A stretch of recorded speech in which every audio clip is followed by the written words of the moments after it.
بسم اللہ الرحمن الرحیم. کشمیر ڈیجیٹل کے ساتھ میں ہوں آپ کا میزبان حق نواز مغل. ناظرین، آزاد کشمیر جو ہے وہ قدرتی حسن سے مالا مال تو ہے ہی، لیکن یہاں کی جو یوتھ ہے، یہاں کا جو نوجوان ہے، اس کو اللہ نے بے پناہ صلاحیتوں سے نوازا ہوا ہے اور مالا مال رکھا ہوا ہے. آزاد کشمیر میں جہاں پر آپ کو کھیل کھیلنے والے کھلاڑی ملیں گے، کوہ پیما ملیں گے، جہاں پہ آپ کو اچھے ایجوکیشنسٹ ملیں گے، وہاں پر آپ کو اچھے رائٹرز بھی ملیں گے اور اچھے شاعر بھی ملیں گے. آزاد کشمیر میں جو ادب ہے وہ بالکل حکومتی سرپرستی کے بغیر اپنے خود رو پودے کی طرح خود ہی اگتے ہیں اور سیلف میڈ لوگوں کی طرح خود ہی پروان چڑھتے ہیں. اس طرح سے آگے جا رہا ہے آزاد کشمیر کے اندر. گو کے ادب کے لیے کشمیر کلچرل اکیڈمی جیسے ادارے موجود ہیں کہ اس کو پروان چڑھایا جائے، لیکن ایک مخصوص ادب اور مخصوص لوگوں کو ہی پروان چڑھایا جاتا ہے. ایسا نہیں ہے کہ وہ ادب یا وہ ادارے جو ہیں وہ دیگر لوگوں تک پہنچ سکیں. کہا جاتا ہے کہ دنیا میں جو انسان ہے وہ آتے ہیں اور چلے جاتے ہیں، لیکن زندہ وہی رہتے ہیں جن کا کام ہوتا ہے، جن کا کردار ہوتا ہے. ہمارے درمیان آج ایک ایسے ینگ اسکالر موجود ہیں جن کا نام ہے امامہ حیدر. انہوں نے آزاد کشمیر کی پہلی جو کتاب ہے شاعری کی، انگلش شاعری میں وہ نے لکھی ہے. ان کی کتاب آپ کے سامنے آپ اسکرین پر دیکھ رہے ہیں. امامہ حیدر ان کا نام ہے اور یہ پہلی کتاب ہے آزاد کشمیر کی کسی بھی خاتون کی جانب سے جو شاعری میں لٹریچر کریٹ کیا گیا. اس سے پہلے آزاد کشمیر کی تاریخ میں کسی بھی خاتون نے انگلش میں شاعری کرنے کی جسارت نہیں کی ہے. اس کی کیا وجہ تھی، وہ کیوں نہیں کر سکیں، امامہ حیدر نے یہ کیوں کیا، اس کے پیچھے کیا وجہ تھی، یہ سب اور دیگر بہت ساری باتیں اس پوڈ کاسٹ میں کریں گے. سب سے پہلے امامہ آپ کو آج ہم اس پوڈ کاسٹ میں خوش آمدید کہتے ہیں. بسم اللہ الرحمن الرحیم. السلام علیکم. بہت شکریہ. سب سے پہلے میں شکریہ ادا کرتی ہوں کشمیر ڈیجیٹل ٹیم کا کہ آپ نے مجھے یہ پلیٹ فارم پرووائڈ کیا. Imama, wisdom even falls from dust. گرد سے بھی شعور نکل سکتا ہے، وہاں سے بھی شعور حاصل کیا جا سکتا ہے. کیا تھیم تھا آپ کی اس لائن کے پیچھے، اس جملے کے پیچھے، جو آپ نے بک کا ٹائٹل بھی دیا؟ ایکچولی سر، میں نے اس کا ٹائٹل اس وجہ سے wisdom even falls from dust رکھا کیونکہ مجھے لگتا ہے کہ دانائی ہی وہ چیز ہے جو خاک کو بلندیوں تک لے جاتی ہے. جی. اور اس ٹائٹل میں ڈسٹ جو ہے وہ سمبلائز کر رہا ہے خاک کو. خاک جی. ہمارا جو ہے، ہم انسان جو ہیں وہ خاک سے بنا ہے، مٹی. بالکل. تو جب دانائی انسان کے اندر داخل ہوتی ہے تو وہ اس کو آسمانوں تک پہنچا دیتی ہے. صحیح. اور یہ شعور سے بھی ایک بلند مقام ہے دانائی کا. اچھا. وزڈم. جی. اچھا، اس لیے آپ نے یہ ٹائٹل جی، اس وجہ سے میں نے جو ہے نا وہ میری یہ سوچ تھی اس ٹائٹل کے پیچھے، اور پھر میں نے یہ ٹائٹل سلیکٹ کیا. اچھا امامہ، یہ جو آپ کی ایج ہے، ینگ ایج میں شاعری کو، ویسے بھی جو ہماری سوسائٹی ہے اس میں میل اگر شاعری کرے، مرد شاعری کرے تو شاید اس کو قبول کر لیا جاتا ہے، لیکن اس ایج میں تو اس کو بھی قبول نہیں کیا جاتا. سب سے پہلے تو اس کو گھر والے روکتے ہیں کہ یہ فالتو کام ہے، پھر اس ٹیچرز، دوست، احباب، سارے ایک ماحول بن جاتا ہے کہ یہ شاید کوئی ناکام عاشق کا کام ہے یا فالتو کام ہے یا لوفروں کا کام ہے. اس طرح کے القابات سے نوازا جاتا ہے. اس ایج میں ایک خاتون کا شاعری کرنا، اور وہ تو بالکل بھی یہاں پر جو ہے اس کو اتنی حوصلہ افزائی میں نے دیکھے نہیں کی جاتی، اور خاص طور پر انگلش میں شاعری کرنا، تو یہ کوئی دقت تو آپ کو، مشکلات تو پیش آئی ہوں گی؟ الحمدللہ سر، اس سفر میں مجھے کیونکہ بہت ہی جو سپورٹیو ماحول ملا، اس وجہ سے کیونکہ میرے جو پیرنٹس تھے ان کا خود بھی جو ہے ادب سے گہرا لگاؤ رہا، اور ہمارا خاندان الحمدللہ علمی لحاظ سے کافی جو ہے اس کا ایک علمی گھرانہ ہے ہمارا خاندان. تو جو ہے میں نے جو سب سے پہلے جو لکھنا سٹارٹ کیا تھا تو وہ میں نے ماں پہ ایک پوئم لکھی تھی. اچھا. کیونکہ مجھے انگلش میں کوئی بھی ایسا ورڈ نہیں ملا جو کہ ماں لفظ کی مٹھاس کو ریپلیس کر سکے. ٹھیک ہے. تو جو میں نے پہلی جو نظم لکھی وہ ماں پہ تھی. اس کے کچھ اشعار میں آپ کو سنانا چاہوں گی. کھول کر آنکھ جب دیکھا میں نے، تھاما تھا تب مجھ کو ماں نے. واہ. گود اس کی بھری تھی، رحمت خدا نے عطا کی تھی. پھر شکر ماں نے ادا کیا کہ رب نے ماں پر کرم کیا. کام پرورش میں جو پہلا کیا، ایک نام اچھا مقرر کیا. جی. بہترین تربیت دے کے مجھ کو ایک کامیاب انسان بنا دیا. یہ کچھ اس کے اشعار تھے. تو جب میں نے یہ پوئم لکھی اپنی ماں کے لیے اور جب میں نے ان کو پڑھ کے سنائی تو ان کی جو چہرے پہ چمک تھی, خوشی جو تھی, اس سے میرے اندر ایک اسپارک جنریٹ ہوا اور وہ بیسیکلی مجھے اس نے موٹیویٹ کیا اور پھر میں اس پوئٹری کی طرف جو یعنی اس کو آپ کو جو کک ملی وہ والدہ کی اس چہرے کی جو چمک تھی, اس نے کہ یہ کوئی چیز ہے جو اثر کرتی ہے دوسروں پہ, اور اگر میری ماں پہ اثر کر کے میرے ورڈز تو دیگر پہ بھی کرے گی. وہاں سے آپ اس طرف آئے اور انسپائر میں ہوئی علامہ اقبال کی پوئٹری سے. تو وہ بھی کیونکہ poet of the east, architect of the self awakening, so اس وجہ سے پوئٹری جو تھی مجھے بیسٹ لگی. خود آپ کا جو ایجوکیشنل کیریئر ہے وہ کیا ہے؟ I did matriculation and FSc from Reed Foundation Science College, Muzaffarabad. Then I did BS English in Literature and Linguistics from University of Azad Jammu and Kashmir. اچھا. تو یہ جو ایجوکیٹ سے آپ نے ابھی بی ایس کیا ہے یونیورسٹی سے, اس میں جو فائنل سیمسٹر ہوتا ہے اس میں کوئی پروجیکٹ بھی تو ملتا ہے آپ کو؟ کوئی پوئٹری پہ تھا؟ بی ایس لیول پہ نہیں ہے, ایم ایس لیول میں ریسرچ ورک ہوتا ہے. اچھا, وہ تھیسس ہوتا ہے. بی ایس لیول پر یہ آپشنل سبجیکٹ کے طور پہ نہیں دیتے آپ کو؟ رائٹ. تو یہ آپ نے, میں نے جو آپ سے بات کی, یہ تو آپ نے پبلش بھی کر لی کتاب. جی. جبکہ اب کتاب پڑھنے کا دور تو ختم نہیں ہو گیا. جس کا لگاؤ ایک مرتبہ کتاب کے ساتھ ہو جائے نا, تو وہ پھر کتاب نہیں چھوڑتا. کتاب دوستی جو ہے جس کی ہو جائے تو پھر وہ کبھی ختم نہیں ہوتی. ہمارے معاشرے کا المیہ ہی یہ ہے کہ ہم کتاب سے بہت دور ہیں, اور وہی قومیں ترقی کرتی ہیں جو کتاب سے ہمیشہ جڑی رہتی ہیں. لیکن ہمارے ہاں تو آپ کو پتہ ہے جو اب ٹرینڈ چل رہا ہے وہ ٹک ٹاکرز کا چل رہا ہے, ولاگرز کا چل رہا ہے, سیلیبریٹ کیا جاتا ہے بہت ساری پرسنالٹیز کو جو جن کا لٹریچر سے دور دور تک تعلق نہیں ہوتا, اور شعراء کو ہمارے سوسائٹی میں الگ سے ٹریٹ کیا جاتا ہے. ایسا نہیں ہے؟ آپ کو ایسا کبھی فیل نہیں ہوا کہ بھائی اس کو چھوڑ دو, یہ شاعر ہے؟ اصل میں مجھے یہی تھا, اور پھر اسی چیز نے جو ہے نا مجھے اس چیز پہ ابھارا, اس فیلڈ کی طرف میں آئی. میں لکھنا چاہتی تھی اور پھر میں بتانا چاہتی تھی اپنی یوتھ کو کہ ریالٹی کیا ہے. وہ لٹریچر کے ساتھ جو ہے کنیکٹ ہوں اور بانڈنگ جو ہے ان کی اسٹرانگ ہونی چاہیے. تو اس وجہ سے اس میں کچھ پوئمس جو بھی میں نے لکھی ہیں وہ ریالٹی سے بہت زیادہ جو ہے نا وہ قریب ہیں. اچھا. تو میسج جو ہے وہ ان کو دینا چاہتی, کیونکہ I believe that one word can change your life. صحیح. Writing has the power. Change your life.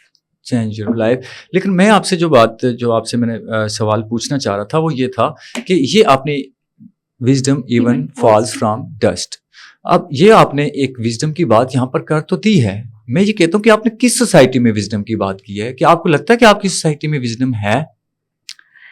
ہماری سوسائٹی میں ڈپینڈ کرتا ہے. کچھ جب ہم پرسنالٹیز سے ملتے ہیں, ان کے بیہیویئر سے ہمیں لگتا ہے, ان کے ساتھ جب ہم بات چیت کرتے ہیں تو پتہ چلتا ہے کہ شاید ان میں ہے, جب ٹائم اسپینڈ کرتے ہیں. لیکن کچھ پہ جو ہے وہ نہیں ہمیں لگتا کہ ان میں ہے.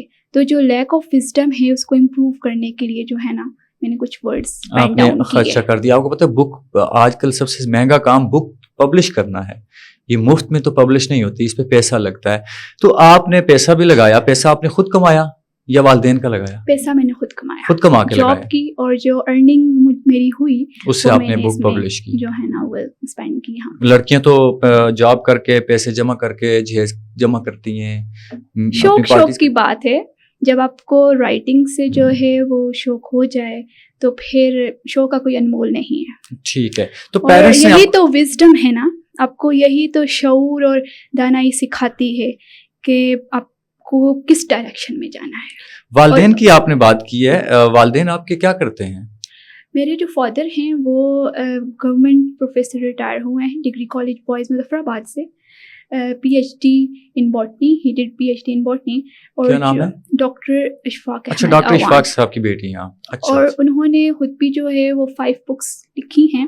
3 جو ہیں وہ پبلش ہو چکی ہوئی ہیں, تو ابھی 2 جو ہیں وہ ابھی پینڈنگ میں. ان کی جو بکس ہیں وہ پوئٹری پہ ہیں؟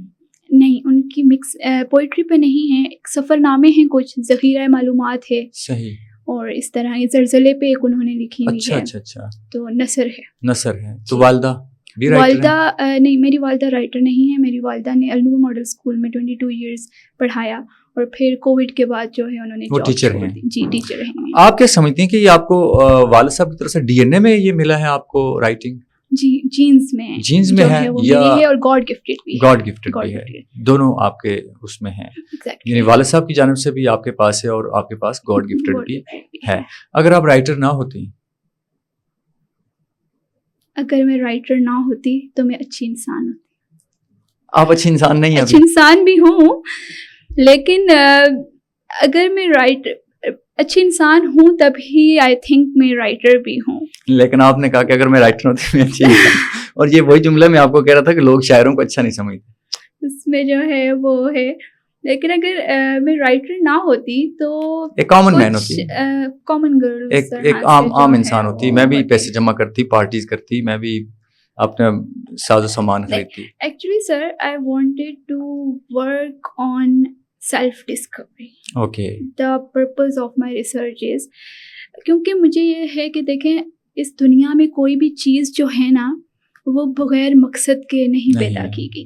اللہ تعالیٰ نے ہر انسان میں کوئی نہ کوئی خوبی صلاحیت رکھی ہے. اصل چیز کیا ہے، خرابی یہاں سے ہوتی ہے کہ ہم اس کو پالش نہیں کرتے. اور میری ریسرچ یہی تھی کہ میں اپنے اندر جو ہڈن ایبلٹیز ہیں ان کو سرفیس لیول پہ لے کے آؤں. صحیح. تو میں نے انر ورلڈ کو جو ہے نا وہ ایکسپلور کیا. صحیح. اور میں نے سوسائٹی میں دیکھا کہ ہم لوگ آؤٹر ورلڈ کو تو ایکسپلور کرتے ہیں. صحیح. بٹ ہم لوگ انر ورلڈ کو جو ہے وہ ایکسپلور نہیں اس کو مار دیتے ہیں. سو آئی ڈیڈنٹ چیز دا ورلڈلی ٹائٹلس. صحیح. I worked on the divine title, the supreme creation, اشرف المخلوقات. اللہ تعالیٰ نے ہمیں اشرف المخلوقات بنایا تو آخر کوئی پیچھے وجہ تھی. انسان میں اس نے کوئی نہ کوئی خوبی رکھی ہے، لازمی، صرف اس کو پالش کرنے کی جو ہے نا وہ دیر ہے. رائٹ. اچھا، آپ نے کہا کہ آپ نے انر اپنے کو ڈسکور کیا اور انر کو ایکسپلور کیا. اس میں فینٹیسی بھی تو کون سا لمحہ ہوتا ہے آپ کا ادراک کا؟ میں یہ جاننا چاہتا ہوں کیونکہ فینٹیسی تو ہے ہی ہے، کوئی بھی کریٹیوٹی ہے لٹریچر میں، فینٹیسی میں آپ چاہتے ہیں ایک لمحہ ہوتا ہے ادراک کا، وہ آپ پر اترتا ہے اور آپ کو بے چینی شروع ہو جاتی ہے. جب تک پھر وہ تخلیق میں نہیں ڈھلتا، جب تک وہ بوجھ جو ہے وہ کاغذ پہ، کرتاس پہ نہیں اترتا، تب تک آپ کو چین نہیں آتا. مخصوص لمحہ ہوتا ہے شاعروں کے لیے یا فل ٹائم شاعری ہوتی ہے؟ مخصوص لمحات ہوتے ہیں. مخصوص لمحات، غور و فکر تو چلتا ہی رہتا ہے جی. لیکن کچھ مخصوص لمحات ہوتے ہیں جب قلم جو ہے نا وہ لکھنا شروع کر دیتا ہے، مانگتے ہیں. تو کچھ بھی پاس ہوتا ہے لکھ لیتے ہیں یا آپ نے پہلے سے رکھا ہوتا ہے میں اس ڈائری میں لکھوں گی؟ موبائل پہ نوٹ پیڈ ہوتا ہے، اس پہ ساتھ ساتھ جیسے جیسے پوائنٹس آتے ہیں تو وہ میں نوٹ ڈاؤن کر لیتی ہوں، یا پھر اگر گھر میں ہوں تو ڈائری پین جو ہے وہ ہوتا ہے، گاڑی میں بھی پیپر پین. اس سے پہلے کبھی مشاعروں میں گئی، کبھی کسی جگہ سنایا یا دوستوں میں اور گھر میں ہی شاعرہ تھیں آپ؟ نہیں، گھر میں ہی بس بڑوں کی جو محفلیں ہوتی تھی، ادبی محافل وغیرہ، اس میں ڈسکشن وغیرہ ہوتی تھی تو اس طرح سے. ادروائز گھر میں یہ ماحول تھا مشاعروں کا اور ادبی ماحول تھا، ادبی ماحول الحمدللہ شہر کے ادبی لوگ آتے تھے. کتنی تعداد میں یہ آپ نے پبلش کی ہے؟ یہ اصل میں جب میری سیریمنی ہوئی تھی اس میں میں نے 20 کاپیز منگوائی تھی. ٹھیک ہے. تو یہ آن لائن جو ہے نا پبلش ہو چکی ہوئی ہے، ڈیجیٹل ہے یہ. ٹھیک ہے. تو پورٹل بنا ہوا ہے، اس سے ای بک جیسے آپ کہہ سکتے ہیں. ٹھیک ہے. تو وہاں سے جو ہے نا لنک شیئر کر لیں تو جو اویل کرنا چاہیں تو وہ پڑھ سکتے ہیں وہاں سے. کیا میسج دینا چاہیں گی یوتھ کو؟ میں یوتھ کو یہی میسج دینا چاہوں گی، know the power of you. No one can replace you. You are you. Right. So explore your hidden abilities. Right. اور دیکھیں کہ آپ جو ہے نا آپ کے اندر جو بھی اللہ تعالیٰ نے گاڈ گفٹڈ اسکلز رکھی ہیں اس کو آپ نے خود پالش کرنا ہے. آپ سے بہتر کوئی بھی دوسرا انسان آپ کو نہیں سمجھ سکتا. Right. تو جو آپ کرنا چاہتے ہیں وہ ضرور آپ جو ہے اگر رائٹنگ کی طرف آنا چاہتے ہیں یا اور کوئی ڈسکوریز وغیرہ یا اس طرح سے کرنا چاہتے ہیں تو وہ ضرور جو ہے وہ in front of the world جو ہے وہ لے کے آئیں اور جو ہے ہارڈ ورک کرتے رہیں اور اس کے علاوہ جو ہے وہ کنسسٹنٹ رہیں، کمیٹڈ رہیں. یہی جو ہے میرا پیغام ہے. آج کی جو یوتھ ہے, جو لٹریری یوتھ ہے اور جو نان لٹریری یوتھ ہے, اس میں تربیت کا, اخلاق کا کیا ڈفرینس ہے آپ کے خیال میں؟ آج کی جو یوتھ ہے اس میں کیونکہ ایک تو ڈپریشن بہت زیادہ ہے, انزائٹی بہت زیادہ ہے. وہ وجہ یہ ہے کہ اسکرین ٹائم ان کا بہت زیادہ ہے, اور بک سے دوری ہے. بک فرینڈلی جو ہے نا وہ ہماری نیشن نہیں رہی اب. ٹھیک ہے. لائبریری سے دور ہیں ہم لوگ. ٹھیک ہے. اور اسی وجہ سے جب اسکرین ٹائم جو ہے زیادہ ہے, اس سے ہیلتھ افیکٹ بھی ہو رہی ہے ہماری یوتھ کی. ٹھیک ہے. اور مورل ویلیوز میں جو ہے وہ اس وجہ سے کمی ہے کیونکہ آئی تھنک پریکٹیکلی لوگ جو ہیں نا وہ زیادہ چیزوں کو اڈاپٹ کرتے ہیں. ٹھیک ہے. تو ہمیں کچھ اپنا کریکولم میں اس طرح کی چیزیں انہینس کرنی چاہیے جو مورل بیسڈ ہوں, اور ہمارے جو اسکولس وغیرہ ہیں ان کو بھی جو ہے نا مورالٹی پہ سیشنز اسٹوڈنٹس کے لیے رکھنے چاہیے, اور خود بھی اپنے اندر چینج لائیں گے تو دوسرا جو ہے نا وہ اڈاپٹ کر پائے گا. بہت شکریہ امامہ حیدر, آپ نے اپنا قیمتی وقت ہمیں دیا, ہمارے اسٹوڈیو میں تشریف لائیں اپنی خوبصورت لفظوں کے ساتھ, کتاب کے ساتھ. ناظرین, یہ تھی امامہ حیدر جو بتا رہی تھی کہ age is not the parameter of maturity, اور جو انر سیلف ہے آپ کا اس کو آپ ایکسپلور کریں اور اس کو آؤٹر ورلڈ کے سامنے لا کر رکھیں, نہ کہ آؤٹر ورلڈ کو چیز کرتے کرتے اپنا انر سیلف جو اس کو بھی بھول جائیں اور اپنے اندر کی جو صلاحیتیں ہیں ان کو آپ مار دیں. آئیڈل ان کے جو ہیں علامہ محمد اقبال ہیں, اور جو ٹاپک ہے ان کی بک کا وہ بھی اسی طرح سے رکھا ہے کہ دانہ خاک میں مل کر گل و گلزار بنتا ہے. اپنے میزبان حق نواز مغل کو دیجیے اجازت. اللہ نگہبان.